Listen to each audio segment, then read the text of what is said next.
also going to sign right now some executive orders, and Will, if you would come forward. Yes, sir. I'll start thinking about signing them, right? A few things for you today, sir. First, we have a pardon for Devin Archer. Devin Archer was a former business partner of the Biden family. He's was prosecuted relating to a fraud investigation, but notably, the tone and tenor of that prosecution changed dramatically after he began to cooperate with congressional investigators and serve as a witness against Hunter Biden and the Biden family. We believe that was an injustice, and therefore we're asking you to pardon him. And many people have asked me to do this. They think he was treated very unfairly. And I looked at the records, studied the records, and he was a victim of a crime, as far as I'm concerned. So we're going to undo that.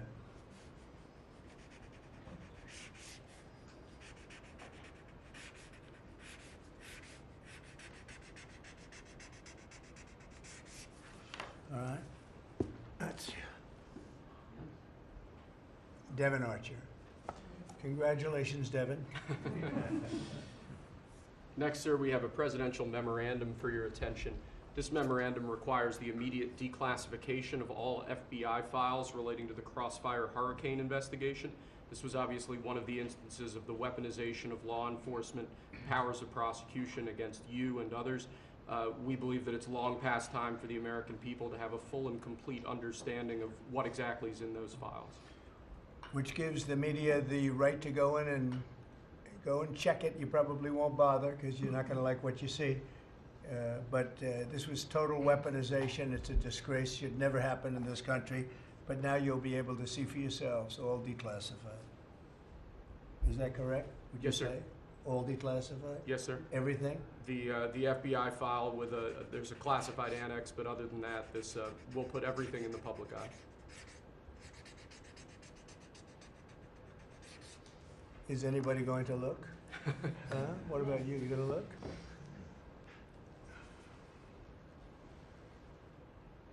And frankly, the FBI should be ashamed of themselves, and so should the Department of Justice, and so should Biden.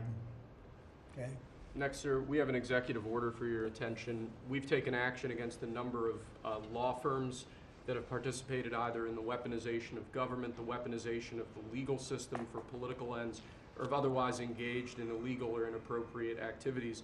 The law firm of Jenner and Block is one of these law firms. This is a law firm that, as you know, employed Andrew Weissman after he came off of the Mueller investigation.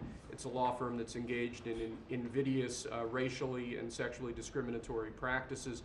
It's also a law firm that has participated in the weaponization of the legal system against American principles and values, and we believe that the measures in this executive order will help correct that.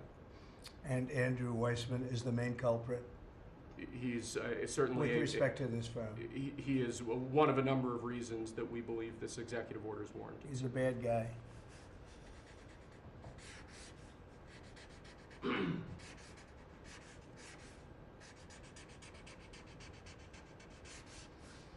Okay.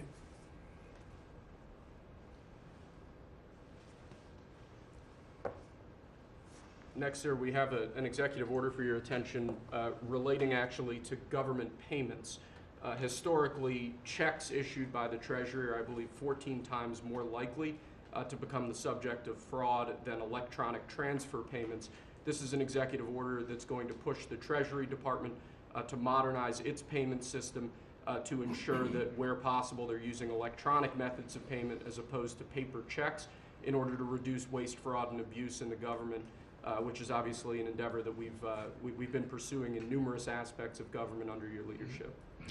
It's basically modernization of equipment and methods, and it's something that really I think he's going to be a great Secretary of the Treasury wanted, Scott, and so we're doing this, and we have other modernization programs going on. We could let somebody else, whoever's next, whoever that may be, do it, but it's something that should have been done 25, 30 years ago.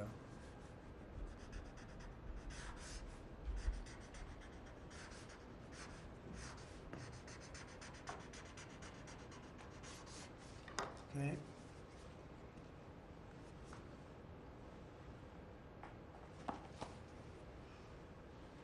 along similar lines, sir, this is an executive order. We're calling it Protecting America's Bank Account. The basic idea here is that instead of having lots of different departments and agencies and offices issuing payment, often without justification, often without any provided rationale, we're going to be centraling payment processes where possible in the Department of the Treasury and ensuring that measures are taken in Treasury against waste, fraud, and abuse to ensure that money that's leaving the public Treasury is as protected as it possibly can be. All right, good.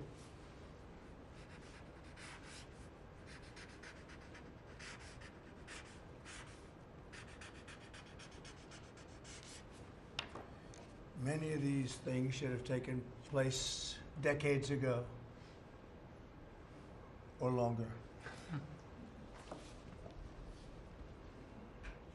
Lastly, sir, we have an executive order for your attention on the very important subject of election integrity. We believe that this executive order is the farthest reaching executive action taken in the history of the Republic to secure our elections. Among numerous other aspects of this executive order, this is going to cut down on illegal immigrants on the voter rolls, ensure that the Department of Homeland Security and the data that they have available is being fully weaponized to ensure that illegal immigrants aren't voting. This will include a citizenship question on the federal voting form for the first time. This executive order instructs the EAC to cut federal funding to states that don't take reasonable steps to secure their election. This calls on the Department of Justice to vigorously prosecute election crimes, particularly in states that we don't believe are in compliance with federal law around election integrity. I could go on for a while, sir, but compliance with National Election Day rules, cracking down and investigating and prosecuting foreign interference in our elections, revoking President Biden's Executive Order 14019, which essentially weaponized government to corrupt and pollute our election process. There's a lot in here, but we believe that these are very important steps that we need to be taking as an administration at your direction to ensure that our elections are as secure as they possibly can be. Okay, you all understand that? Yes? Election fraud, you've heard the term. We'll end it, hopefully. At least this will go a long way toward ending it. There are other steps that we will be taking in the coming weeks, and we think we'll be able to end up getting fair elections. Perhaps some people think I shouldn't be complaining because we won in a landslide, but we got to straighten out our election. This country is so sick because of the election, the fake elections and the bad elections, and we're going to straighten it out one way or the other.